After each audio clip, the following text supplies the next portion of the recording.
Bonjour Olivier Servat, député de Guadeloupe, citoyen français et citoyen des Outre-mer.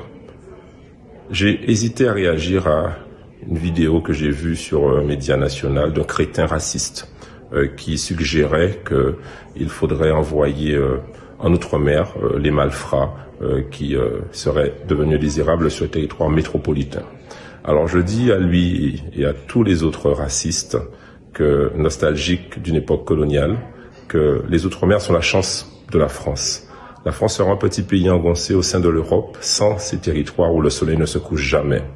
Là où nous avons pu lancer des fusées Ariane en Guyane, là où nous avons pu faire des essais nucléaires en Polynésie, là où on peut avoir une position géostratégique dans le Pacifique ou dans le canal du Mozambique, proche de l'Afrique et proche aussi des États-Unis, là où en Atlantique nous avons des zones magnifiques où il fait bon vivre et il fait bon passer des vacances.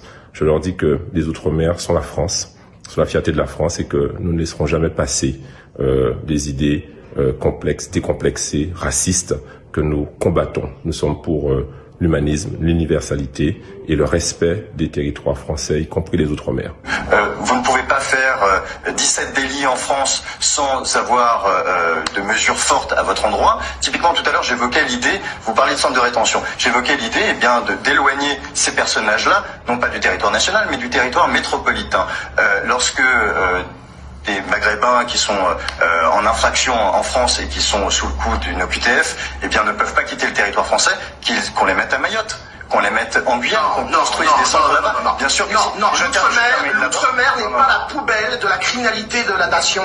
Nos compatriotes d'Outre-mer n'ont pas à subir, s'il vous plaît, n'ont pas des territoires de rétention administrative. Non, je ne suis pas d'accord. Nos compatriotes d'Outre-mer, là on revient dans des délires, pardonnez-moi, du 19e siècle où on avait mis un bagne à Cayenne.